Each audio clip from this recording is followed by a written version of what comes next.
Hello friends, तो कैसे हो आप सब। आई होप आप सब अच्छे होंगे। आज हम एक ऐसे टॉपिक को सीखने जा रहे हैं जिसे अगर आप किसी और एक्सेल लवर के सामने यूज करोगे तो वो आपके एक्सेल की नॉलेज से इम्प्रेस जरूर होगा। तो ज्यादा टाइम वेस्ट ना करते हुए चलिए आज का वीडियो शुरू करते हैं।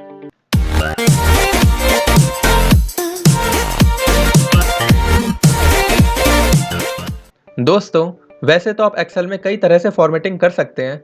जैसे कि आपको यहाँ पर कुछ इनबिल्ट ऑप्शंस मिल जाते हैं। यहाँ से आप बोल्ड, इटैलिक, अंडरलाइन और यहाँ से आप बॉर्डर दे सकते हैं। यहाँ से फिल कलर दे सकते हैं। मतलब कि ये सारे यहाँ पर इनबिल्ट ऑप्शंस हैं। और एक ऑप्शन के बारे में मैंने आपको अपनी प्रीवियस वीडियोस में बताया था जिसका नाम है कंडीशनल फॉर्मेटिंग। लेकिन आज हम एक्सेल में एक ऐसे ही इंपॉर्टेंट ऑप्शन को सीखने जा रहे हैं जिसका नाम है कस्टम फॉर्मेटिंग। अब कस्टम फॉर्मेटिंग की रिक्वायरमेंट कब होती है? अगर आपको डेटा में कोई छोटी मोटी मैनिपुलेशन करनी हो, छोटे मोटे चेंजेस करने हो, तो आप कस्टम फॉर्मेटिंग का यूज कर सकते हैं। बट अगर आपको लार्जर स्केल पे डेटा में फॉर्मेटिंग करनी है then conditional formatting is the best option. In fact conditional formatting से तो एक्सेल के इंटरव्यूज में काफी क्वेश्चंस पूछे जाते हैं, तो उसे तो आपको बिल्कुल भी स्किप नहीं करना है। उसका लिंक मैं आपको डिस्क्रिप्शन में दे दूंगा या फिर आप ऊपर आई बटन पे क्लिक कर सकते हैं। कंडीशनल फॉर्मेटिंग का बेसिक्स तो हम पहले ही सीख चुके हैं, इसका एक एडवांस लेवल और आएगा। आज हम कस्टम फॉर्मेटिंग को सीखते हैं। तो कस्टम फॉर्मेटिंग को यूज करने से पहले आपको कुछ बातों का ज्ञान होना बहुत ही जरूरी है।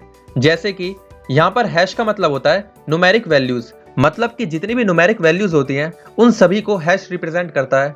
और यहाँ पर ये जो एट द रेट है ये उन सभी वैल्यूज को रिप्रेजेंट करता है जो न्यूमेरिक वैल्यूज नहीं है, इसका मतलब अदर देन न्यूमेरिक वैल्यूज। तो इन दोनों बातों को ध्यान में रखते हुए हम कस्टम फॉर्मेटिंग को अप्लाई करेंगे। अब कस्टम फॉर्मेटिंग का ऑप्शन आपको मिलेगा कहाँ? ये आपको नंबर्स ग्रुप में मिलेगा। अगर आप यहाँ पर इस कॉर्नर पे क्लिक करते हैं तो आपके सामने इस तरह की विंडो आ जाएगी। अब आपके सामने फॉर्मेट सेल्स की विंडो आ चुकी है। यहाँ पर आपको कस्टम पे क्लिक करना है और यहाँ से आप कस्टम फॉर्मेटिंग यूज कर सकते हैं। अब कस्टम फॉर्मेटिंग की एक शॉर्टकट की भी होती है जो है Ctrl+1। अगर मैं यहाँ पर Ctrl+1 प्रेस करता हूँ इस तरह से तो आपके सामने फॉर्मेट सेल्स की विंडो आ जाएगी। यहाँ पर आपको फिर से कस्टम में जाना है और आप यहाँ से कस्टम फॉर्मेटिंग यूज कर सकते हैं।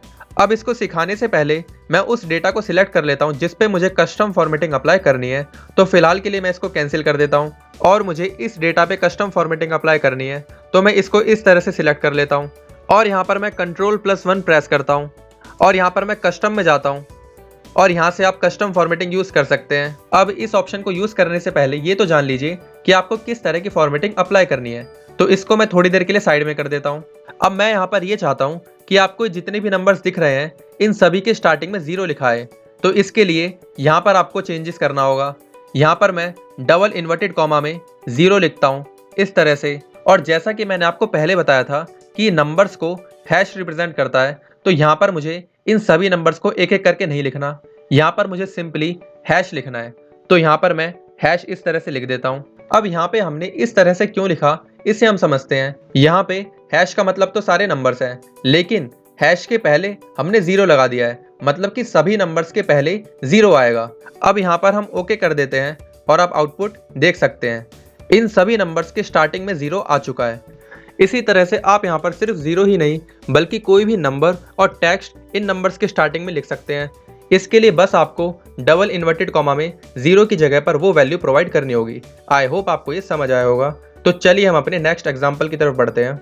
यहाँ पे सेकंड एग्जाम्पल में मैं ये चाहता हूँ कि आपको जितने भी ये नाम दिख रहे हैं इन सबके स्टार्टिंग में मिस्टर लिखा है। तो इसके लिए मैं इन सबको सिलेक्ट करता हूँ इस तरह से और यहाँ पे मैं Ctrl+1 शॉर्टकट की प्रेस करता हूँ इस तरह से और यहाँ पे मैं कस्टम को सिलेक्ट करता हूँ और इस विंडो को मैं थोड़ी देर के लिए साइड में कर देता हूँ। मैंने आपको अभी थोड़ी देर पहले बताया था कि नंबर्स के लिए तो हम हैश यूज करते हैं, लेकिन अगर वो नंबर ना हो तो उसके लिए हम @ यूज करते हैं।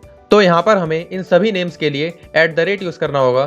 तो इसके लिए मैं इस जनरल को पहले यहाँ से क्लियर कर देता हूँ इस तरह से और यहाँ पर मैं डबल इन्वर्टेड कॉमा में मिस्टर लिखता हूँ इस तरह से और मिस्टर लिखने के बाद मैं यहाँ पर एक स्पेस लगाता हूँ क्योंकि मुझे मिस्टर और इन नेम्स के बीच में एक स्पेस चाहिए, तो इसलिए मैंने यहाँ पर एक स्पेस लगाया। अब मैं यहाँ पर डबल इन्वर्टेड कॉमा को क्लोज करता हूँ इस तरह से और यहाँ पर मैं सिंपली इन सभी नेम्स के लिए @ लगाता हूँ इस तरह से और यहाँ पे मैं ओके करता हूँ। तो आप ये आउटपुट देख सकते हैं इन सभी नेम्स के साथ मिस्टर लग चुका है। इसी तरह से अगर मुझे इन सभी को कुमार सरनेम देना है तो इसके लिए इन सबको मैं सिलेक्ट रहने देता हूँ। फिर मैं यहाँ पर Ctrl+1 शॉर्टकट की यूज़ करता हूँ और यहाँ पर कस्टम पे पहले से ही सिलेक्ट है अब यहीं पे मुझे एक छोटा सा चेंज करना होगा। यहाँ पे मुझे इस एट द रेट के बाद डबल इन्वर्टेड कॉमा में स्पेस देना है और यहाँ पे मुझे कुमार लिखना है इस तरह से, और यहाँ पे मुझको डबल इन्वर्टेड कॉमा को क्लोज करना है। तो मैंने इसे क्लोज कर दिया। अब मुझे सिंपली यहाँ पर ओके करना है और आप देख सकते हैं इन सभी के साथ कुमार आ चुका है। आई होप आपको ये एग्जाम्पल समझ आया होगा। आपको बस दो बातें याद रखनी है, अगर कोई नंबर है तो उसके लिए हैश यूज़ होगा, लेकिन अगर कोई टेक्स्ट है तो उसके लिए एट द रेट यूज़ होगा। इन्हीं बातों को ध्यान रखते हुए चलिए हम नेक्स्ट एग्जाम्पल की तरफ बढ़ते हैं। यहाँ पे नेक्स्ट एग्जाम्पल में मैं ये चाहता हूँ कि अगर कोई वैल्यू 100 या उससे ज़्यादा है तो उसका कलर रेड हो जाए, और अगर कोई वैल्यू 100 से कम है तो उसका कलर ग्रीन हो जाए, लेकिन अगर यहाँ पर कोई टेक्स्ट है तो उसका कलर ब्लू हो जाए। तो इसके लिए मैं इन सभी सेल्स को इस तरह से सिलेक्ट कर लेता हूँ। फिर मैं यहाँ पर Ctrl+1 प्रेस करता हूँ और यहाँ पर मैं कस्टम में जाता हूँ और यहाँ पे मैं इसको क्लियर कर देता हूँ इस तरह से। और यहाँ पे हमें टाइप करना होगा स्क्वायर ब्रैकेट्स में रेड, फिर यहाँ पे स्क्वायर ब्रैकेट क्लोज करना होगा, फिर से स्क्वायर ब्रैकेट ओपन। अब यहाँ पे मुझे वो कंडीशन लिखनी होगी जिसके फुलफिल हो जाने पे मुझे टेक्स्ट का कलर रेड करना है। तो यहाँ पर मैं ग्रेटर देन इक्वल्स टू 100 लिखता हूँ और यहाँ पर मैं ब्रैकेट क्लोज करता हूँ। ये 100 क्योंकि एक नंबर है तो इसके लिए मुझे हैश लगाना होगा, तो यहाँ पर मैं इस तरह से हैश लगा देता हूँ। अब यहाँ पर मुझे एंड ऑफ स्टेटमेंट करना होगा, उसके लिए आपको यहाँ पर सेमीकोलन लगाना होगा, तो यहाँ पर मैं सेमीकोलन लगा देता हूँ। फिर से आपको नेक्स्ट कंडीशन के लिए स्क्वायर ब्रैकेट लगाना है। यहाँ पे मैं अब की बार ग्रीन लिखता हूँ इस तरह से और ब्रैकेट को क्लोज करता हूँ। यहाँ पर फिर से ब्रैकेट लगाता हूँ। अब हमें यहाँ पर सेकंड कंडीशन लिखनी है। हमारी सेकंड कंडीशन ये है कि 100 से कम वैल्यू होने पे हमें ग्रीन कलर चाहिए, तो यहाँ पर मैं लेस देन 100 लिखता हूँ। अब मैं यहाँ पर ब्रैकेट क्लोज करता हूँ। अब ये भी क्योंकि नंबर है तो इसके लिए मुझे यहाँ पर हैश लगाना होगा, तो मैंने हैश लगा दिया है। यहाँ पर एंड ऑफ स्टेटमेंट के लिए मुझे सेमीकोलन लिखना होगा, तो मैंने यहाँ पर सेमीकोलन लगा दिया है। फिर से ब्रैकेट ओपन कीजिए और इसमें हमें ब्लू लिखना होगा क्योंकि हम टेक्स्ट को ब्लू कलर देना चाहते हैं। अब मैं ये ब्रैकेट क्लोज कर देता हूँ। अब क्योंकि ये ब्लू कलर हमें एक टेक्स्ट को देना है तो इसलिए हम यहाँ पर एट द रेट लगाते हैं इस तरह से। अब आप इसे एक बार देख लीजिए। आपको बस यहाँ पर इतना ध्यान रखना है कि आपको जो कलर देना है वो आपको एक ब्रैकेट में लिखना है, और वो कलर आपको किस कंडीशन पे देना है उसको सेकंड ब्रैकेट में लिखना है। और ये कंडीशन अगर किसी नंबर पे अप्लाई होती है तो उसके लिए आपको हैश लगाना है, और अगर ये किसी टेक्स्ट पे अप्लाई होती है तो उसके लिए आपको एट द रेट लगाना है। आप इसको अच्छे से देख लीजिए। मैं यहाँ पर ओके करता हूँ और आप देख सकते हैं कि जो भी नंबर 100 और 100 से ज़्यादा है उनका कलर रेड हो चुका है, और जो नंबर 100 से कम है उसका कलर ग्रीन हो चुका है, और जो यहाँ पे टेक्स्ट है उसका कलर ब्लू हो चुका है। अब अगर मैं यहाँ पर कुछ भी टाइप करता हूँ तो उसका कलर उस कंडीशन के अकॉर्डिंग हो जाएगा। जैसे कि मान लीजिए मैं यहाँ पर 67 लिखता हूँ, फिर मैं एंटर करता हूँ, तो आप देख सकते हैं 67 100 से कम है, तो इसलिए इसका कलर ग्रीन हो चुका है। आई होप आपको ये समझ आया होगा। तो चलिए हम अपने नेक्स्ट एग्जाम्पल की तरफ बढ़ते हैं। अब यहाँ पर हमारे लास्ट एग्जाम्पल में मैं ये चाहता हूँ कि जो भी वैल्यू पॉजिटिव है वो तो एज इट इज़ यहाँ पर लिखी आ जाए, लेकिन जो वैल्यू नेगेटिव है उसकी जगह पर लिखा है एंटर पॉजिटिव वैल्यू। इसके लिए जो हमें कस्टम फॉर्मेटिंग में लिखना होगा वो मैंने ऑलरेडी यहाँ पर लिखा हुआ है। इस वर्कबुक का डाउनलोड लिंक आपको डिस्क्रिप्शन में मिल जाएगा, आप चाहें तो वहाँ से डाउनलोड करके प्रैक्टिस कर सकते हैं। तो मैं यहाँ पर इस डेटा को सिलेक्ट करता हूँ इस तरह से, और यहाँ पर मैं Ctrl+1 शॉर्टकट की से फॉर्मेट सेल्स के ऑप्शन पे जाता हूँ और यहाँ पर मैं कस्टम सेल्स पे क्लिक करता हूँ। अब यहाँ पर इस जनरल को रिमूव कीजिए। अब यहाँ पे मैं टाइप करता हूँ स्क्वायर ब्रैकेट में ग्रेटर देन 0, फिर मैं स्क्वायर ब्रैकेट को क्लोज करता हूँ। और क्योंकि ये 0 एक नंबर है तो नंबर के लिए मैंने आपको बता रखा है हम हैश यूज़ करते हैं, तो यहाँ पर मैं हैश लगाता हूँ इस तरह से।